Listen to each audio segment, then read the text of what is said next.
Hey, everybody!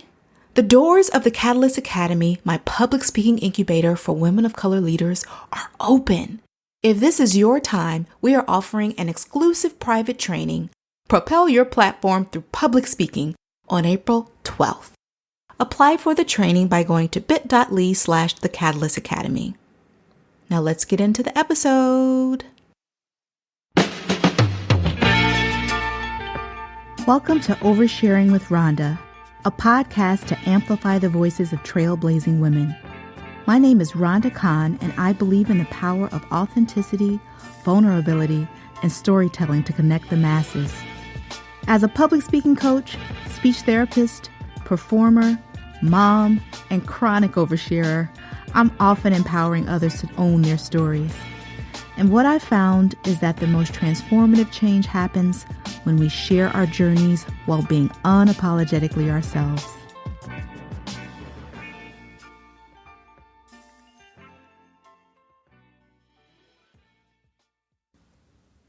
Speak your truth. Own your voice. Be authentic. Y'all heard these phrases? I know them. I use them. I believe in them. But what really happens when you use your voice? What really happens if you're intentional about what you say and how you show up in the world? If you know anything about me, you know that these phrases are so important to my work as a public speaking coach. I teach women how to own who they are, amplify their voices, so they can do this trailblazing, groundbreaking, game-changing work they were meant to do. But this is not easy work. It's not easy to own your voice. There are barriers beyond believing in yourself. And I'm doing air quotes right now. You got systemic racism, there's sexism, there's classism, and all other kind of isms and challenges that are often present. As women of color, our voices are quite often silenced or limited or, dare I say, diluted in spaces where folks don't look like us or spaces that don't include us. So how do you really own your voice? And what is its power? Where does that journey take you? My next guest, Minda Harts, has done just that. Her best-selling book, The Memo, What Women of Color Need to Do to Secure a Seat at the Table, has elevated her into the spotlight as an advocate and thought leader for women of color in the workplace. Minda's use of her voice by sharing her experiences as a Black woman in corporate America has resulted in healing, transformation, and increased awareness in what women of color face in the workplace. But her journey to owning her voice was not easy, nor was it overnight. It resulted in multiple courageous steps over time and her continuing to stay focused on intention. Today, Minda and I have a candid conversation about owning your voice, the glow up, and how to continue growing by speaking with intention and focusing on your greater mission. Minda has been a long-time client of mine and one of the biggest amplifiers of my work. We always have a ball together. I've been on her show twice, and now it is a pleasure to bring her to Oversharing with Rhonda today.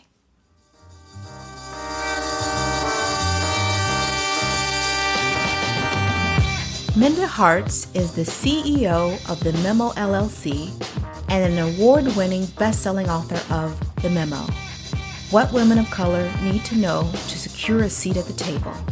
Minda is a professor at NYU Wagner and hosts a live weekly podcast called Secure the Seat. In 2020, Minda was named the #1 top voice for equity in the workplace by LinkedIn. She is an Aspen Ideas Festival scholar and has been featured on MSNBC's Morning Joe, Fast Company, The New York Times, and Time magazine. Minda frequently speaks at companies like Microsoft, Amazon, Nike, and Bloomberg on topics such as managing diverse teams, courageous leadership, and advancing women of color in the workplace.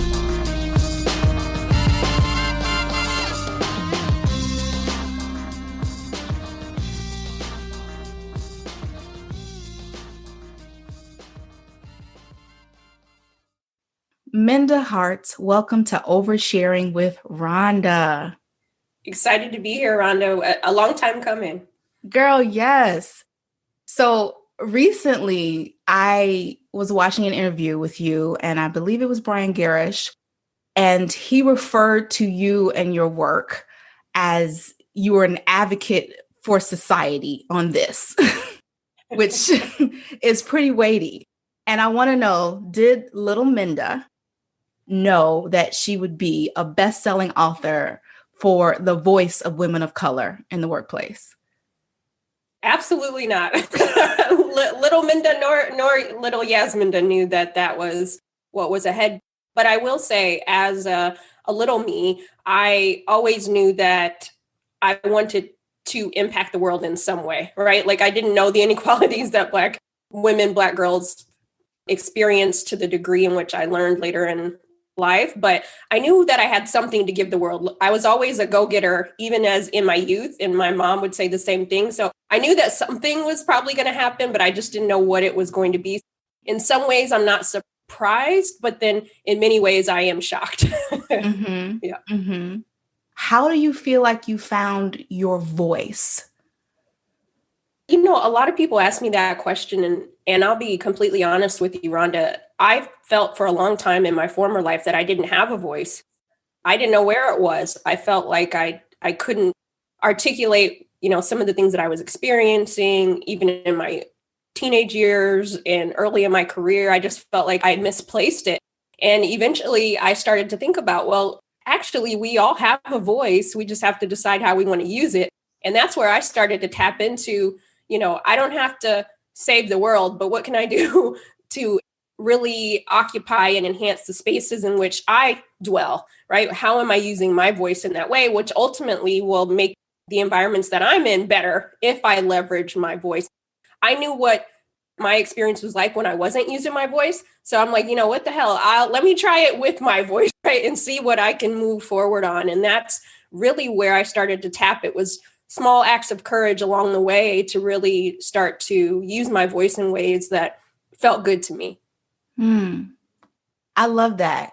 A lot of people see the finished product or the more finished product, and they think, oh, well, they're so XYZ. They appear so confident. They appear so this or that. And for you, it sounds like there was a conscious decision of like, okay, this is not working for me anymore. So let me try something different. And I relate to that a lot because, as you know, in my work, I help people speak. Like I'm a public speaking coach. I work in the world of confidence. And every time people tell me I'm confident, I'm just like, girl, because they don't know what's happening inside. They don't know what's behind the scenes.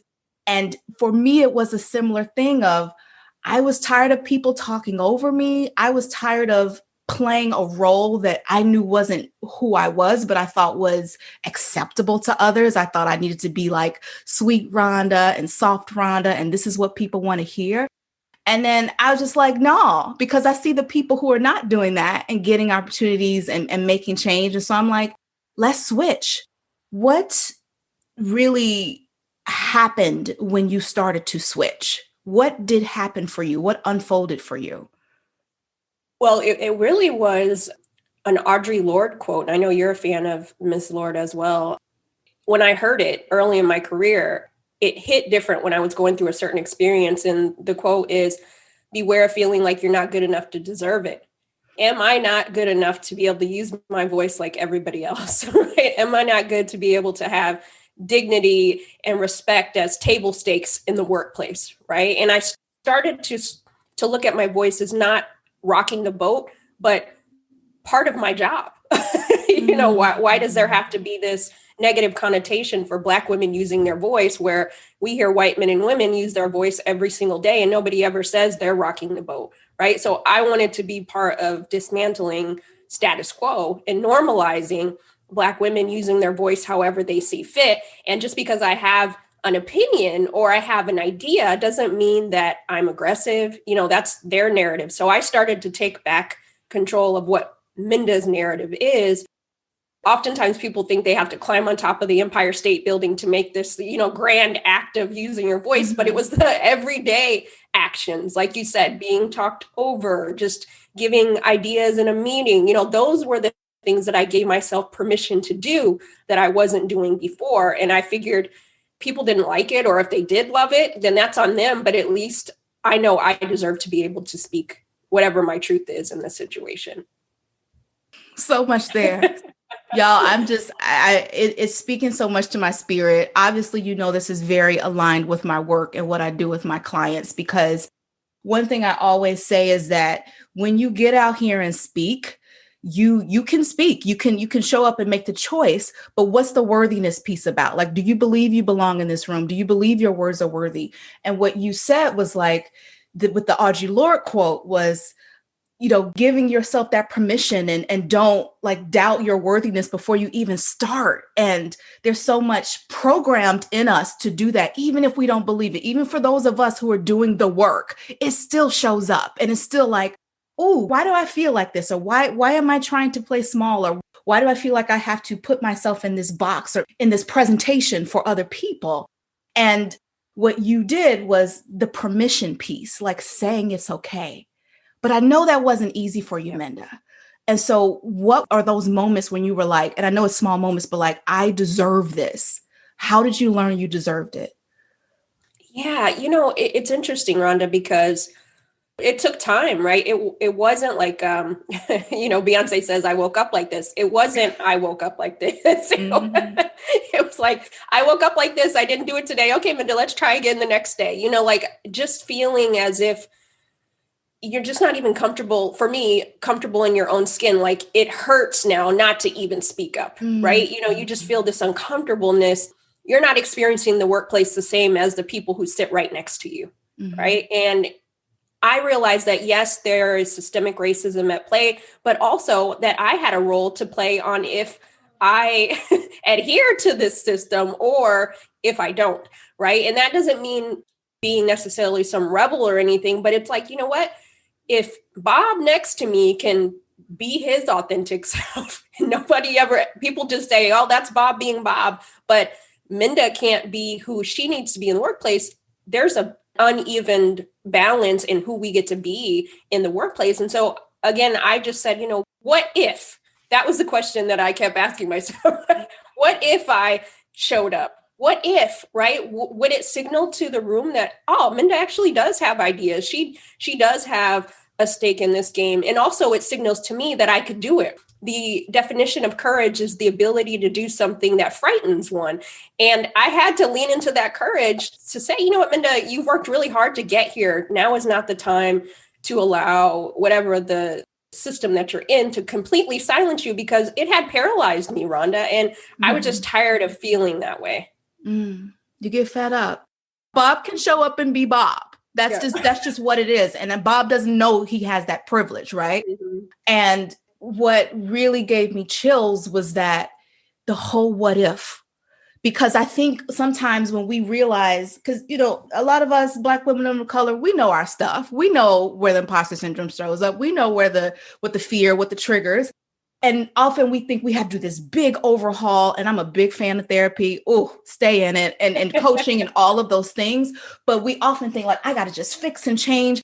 But it's those steps and it's those questions of, what if I did it this way? What if just today, instead of not letting them speak over me, I said, I'm speaking? What if I said, hey, I have the idea this time, and I'm not gonna wait for somebody else to pretend like they said, all of those things that tend to happen to us in the workplace. Like, what if I said, no, I'm not doing this no more? Like, what would really happen?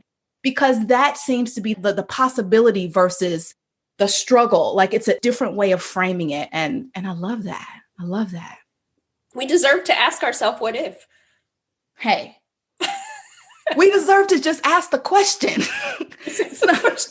So I'm so glad you brought up authentic self, because I got some stuff to talk about with that. I used to, and I stopped doing this, I used to have in my business tagline, I help women speak with confidence and authenticity. And I thought it was real cute. I mean, it's cute, it's cute. It slaps a little bit. And I thought it was a quick thing, but I really started to, as my business has begun to focus mostly on women of color, like that is who I serve, I had to be like, authenticity wasn't slapping the same. And I think it's a word that I think is usable sometimes, but sometimes authenticity is not intersectional, because it's nuanced for us. It's complicated for us. And there's so many barriers for us. And I don't know that it's it's what the goal should be anymore, even though I feel like we all deserve to have that. I don't know that the system is set up for that. And so I personally feel like instead of focusing on how I can be authentic, focus on how you can be intentional. And I think that that is way more effective. And authenticity can be a part of intentionality, but it's not the whole thing. Yeah. I'm curious what your thoughts are on being your authentic self, bringing your authentic self, and the word authenticity, period. Yeah, well, I love that you said intentional. That should be the new goal. That should be the new goal. I'm right along with you. Especially over 2020, you start to being in this kind of racialized bubble in a different way. In the US, you start to think about things like authenticity and privilege and all of those things in a different way. And, a question that people ask me is, how do I bring my authentic self to work? And I'm like, do you really want that? Or do you want to bring the pieces of yourself that allow you to do the best work of your career, right? Mm-hmm. While you're here at this place, so what does that mean, right? Do you want to use Minda versus Yasminda? Do you want to speak up in meetings? Do you want to wear your hair naturally curly, naturally straight? Like, what pieces of you do you want to use your word, intentionally bring to the workplace? Right? That's where I think we have to interrogate and investigate what it means to us to do our best work. Because let's be honest, as Black women, we don't want everybody up in our business. We don't want everybody to know everything about us. Like, we know everything about Bob, even more than we ever wanted to know. Okay. So we really have to ask ourselves, do we want to be able to have equity in the workplace? And how do we obtain that? And what pieces of ourselves do we want that, right? And when we engage with our colleagues, are we being authentically who we need to be in those moments? Or are we being somebody else, right? So I think we just have to ask ourselves, who do we want to be? Because for so long, people have told us who we need to be in the workplace. So who do you need to be for you? And once you figure that out, I think you'll start to bring those pieces of yourself with intention. And I think that's the part of it. Like, I think we shouldn't get caught up in bringing our authentic selves, because let's be honest, most of us don't even know who that is. But I'm doing all types of body and face Olympics, y'all, because yes, listen, can we speak to that? Can we speak to how much that's a journey to know who you are? Well, Minda, let's talk about who you are, sis, because I got questions. Yes. For those of you who don't know, Minda and I have also worked together. I've coached her as a public speaking coach, and she has been one of my biggest advocates and amplifiers online. I'm not on Twitter frequently, but Minda lives on Twitter. I don't know how you be on It's my part-time job, Rhonda. That's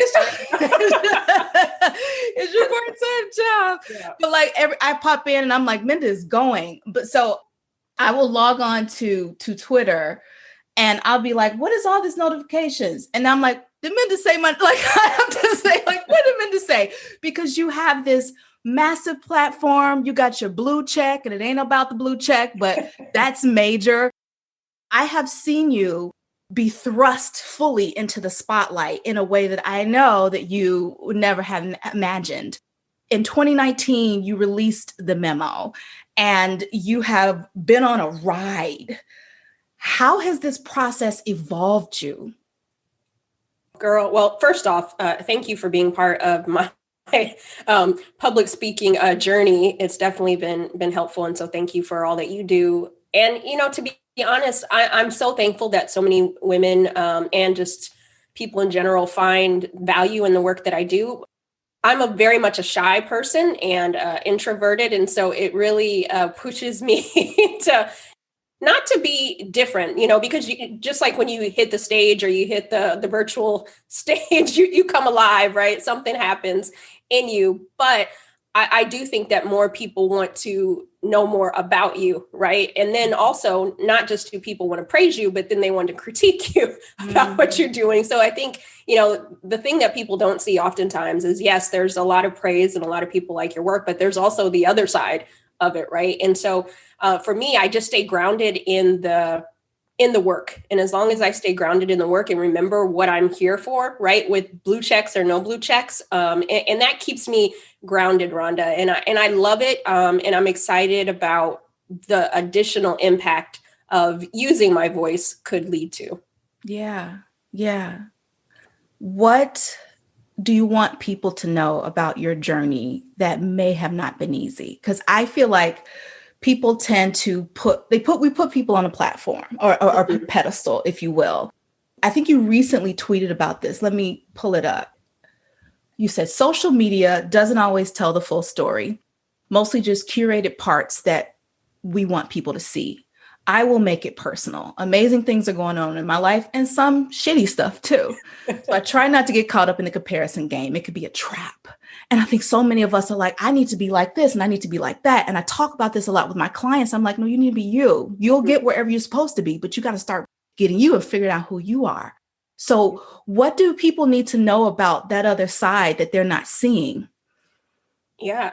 I appreciate you asking that. And I was so intentional about putting that out there because I get a lot of people say, oh, I wish I had, you're everywhere, you're this and you're that. And I'm like, yeah, but there was like 5 years of my business where I was making no money, right? Okay. I was living off my savings account, and yes, now you might see me in various places, but there were times where I was just crawling to the next place, right? Just trying to get to the next place, hoping and praying that the work that I was doing was making a difference in some way, shape, or form. And I think that people don't know the journey that I'm still on, right?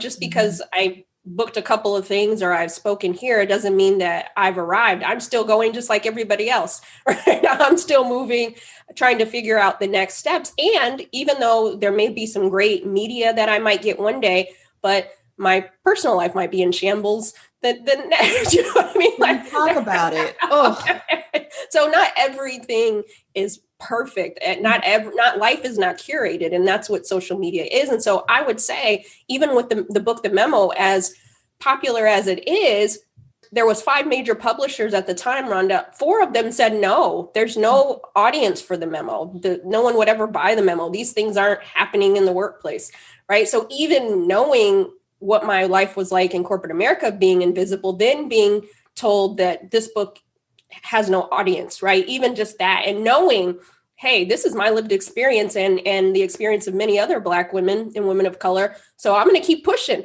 right? I didn't know what would happen, but I knew that I had to keep moving the ship forward. And I'm a strong believer that if you continue to do the work, and I'm going to use your word, with intention and, ask the creator for some help along the way, and have, good squad members around you, that your time will come. If you plant the right seeds and they're in the right place, that your harvest will come. And so for anybody who's questioning, when is it going to be my time? When is it going to be my turn? It feels so much better when you just let it happen organically, because when it's your time, you'll be able to handle it so much better. Right? Mm-hmm. Yep. Mm-hmm. Yes. Yes. Everybody listen to that and replay it. It's about doing the work. It's about being intentional. It'll all come in its time. And it's not perfect. The journey is not perfect. No. So you are an incredible amplifier of others. Like, you say Twitter is your full-time job, but a lot of times what I see is you being like, shout out to such and such, this or that. You've definitely shouted me out so many times, and everybody you've worked with or folks in your lane or wherever, putting them on. How important is that in the work to amplify other voices and other people? Listen, it's in my job description. It's in my job description. I have a job description for myself, and that's not that I just get to be in certain spaces, but I bring people with me, because I think that's the difference between what Jay-Z says. It's not how successful you've been, it's how many successful people standing next to you. Right? And so that is part of my job. And also to amplify Black and brown women is really important to me, because that's what white people do, right? They get in this space. Bob brings Tom and Alex and Tim. Okay. All the names, them. They bring them, right? Qualified or not, this is what we're doing, right? And I'm saying, I do bring and amplify qualified women, but I also want to share that because I'm not just in these rooms or on the internet streets just to kick up my feet and be like, this is great. Look at what I can do. It's about making sure that collectively as a unit, we are moving forward. And I'm a big advocate too, of you don't have to know people to help people. And I think people get caught up in that too. Well, I'm only going to put on my circle, right? And that's great. Yes, you help your friends, but there's also some other really great people. Just even last week, a woman that I had never met, I think we follow each other on social media, but she gave my name to a really big company and they reached out to me and they're like, so-and-so said, I'll shout her out. Michelle Silverstone said, she said that we should reach out to you because you're the person talking about this. Right. And I immediately after that call, I sent her a message saying, thank you so much. And it's those things like, it takes nothing away from her to share it. And that's how I feel, right? There's plenty out there. There's plenty of opportunities. And I think if we get in the mindset of collaboration and abundance, then that's how you also succeed, in my opinion. Yeah. Yeah. I know in your work and some of the things you say, and you're very straightforward in everything. Everybody doesn't agree. Everybody doesn't like what you have to say. And in this highly intense racialized environment that we're in, you have gotten some backlash for just speaking truth. And it can be exhausting being that person that people expect to respond and also deal with that. How do you navigate that and take care of yourself? I'm still learning what that looks like, Rhonda, if I'm being honest, because when you are a voice that people see as, advocate for Black women, women of color, when certain things happen at different places, they do expect that you speak on every single thing, every inequality, that happens. And I wish that I could speak on everything, but sometimes I also don't know the situation. So I also have to be careful with just speaking on just things that I don't even know about, right? And still being true to the work that I say I'm doing. And so for me, I really was intentional in the last couple months to take more of a pause just to recalibrate, because every time I talk about my experience, even though I've been to therapy 1,000 times, it brings back some of those wounds, right? Those scars reopen. And then every day I hear stories from other Black women about their trauma, right? And so for me, trying to work through mine and theirs and be there for, my family and all those different things, I realized that I'm not going to be here to do the work if I don't take care of myself. So it's okay to say no. It's okay to say not right now. And it's okay to not do anything. And that's what I'm learning. And it's helping. Say that again and again. It is okay to say no. It is okay to say not right now. And it's okay to not do anything.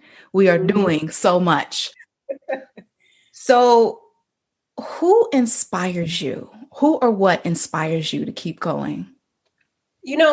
For me, really, it's the next generation. Like a couple of weeks ago when I was watching the inauguration, I know a lot of people have spoke on this young woman, Amanda Gorman, but when you see young girls like that, you're like, this is why we do what we do, so that they inherit a better workplace, so that they can show up and be who they need to be and rise to the occasion. And I'm so inspired by this next generation of young ladies, young Black women in particular, because many of them have tapped into their voice in a way that it took many of us till much later.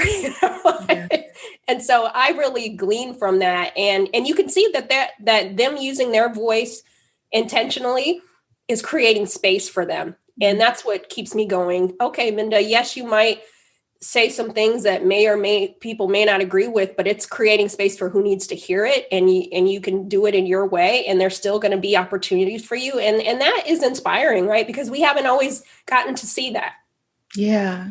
It's so inspiring. Yeah. There are people watching, and the young folks, they got it. They figuring it out. It took me to 30s where I was like, this is who you might be, Rhonda. But they have a way, and it's really inspiring to see. Yeah. So here's for fun. About a little over a year ago, I was on your podcast. And at the end of the podcast, you asked me about a rap lyric. that I've been thinking about this, about delivering a rap lyric, and I felt connected to, and I did an Outcast lyric. And by the way, everybody's like, Rhonda got bars, and I'm like, stop, please, no. Like, we're spitting that hot fire, yes. It was so much fun. And I was like, Minda loves hip hop, loves you tweet about Drake and everybody else so much. So what is your favorite rap lyric? I love this question so much. I would say probably Jay-Z, I rather die enormous than live dormant. And I think that is part of what I think about each and every day. Like, I'm going to give it all I got. I'm going to do what I need to do. And when we leave this earth, we'll have no regrets, right? And so I just go full throttle based off of what that means to me, right? That means a lot of different things to different people. But for me, I just rather live this life as big as I possibly can, because I wouldn't want to just wake up every day and be stagnant or adhere to the status quo. Yes. Live enormous. Tell me one more time. What is it? I'd rather die enormous than live dormant. Die enormous or live dormant. Let's not live dormant, y'all. Let's be enormous. Minda, this has been so great. So wonderful. Thank you so much for being a guest on Oversharing with Rhonda. I think I overshared, Rhonda, so that was good. Thank you. Y'all, don't live dormant. Die enormous. As Minda says, you don't always know where the journey will take you, so you have to focus on your intention and greater mission. How do you start? Give yourself permission to use your voice. Ask yourself, what if? What if I spoke up? What if I made a change? Give yourself permission to even ask, what if? Then take small, courageous steps. And as you grow, focus on the mission to keep you going. In the Catalyst Academy, my public speaking incubator for women of color, we teach you exactly how to own your voice, speak with intention, and use public speaking to propel your mission. If you are ready to give yourself permission like Minda did, I am offering a free live private training to show you everything you need to amplify your voice and propel your mission through public speaking. Go to bit.ly/The Catalyst Academy to apply. Thank you for listening and see you next time. Bye.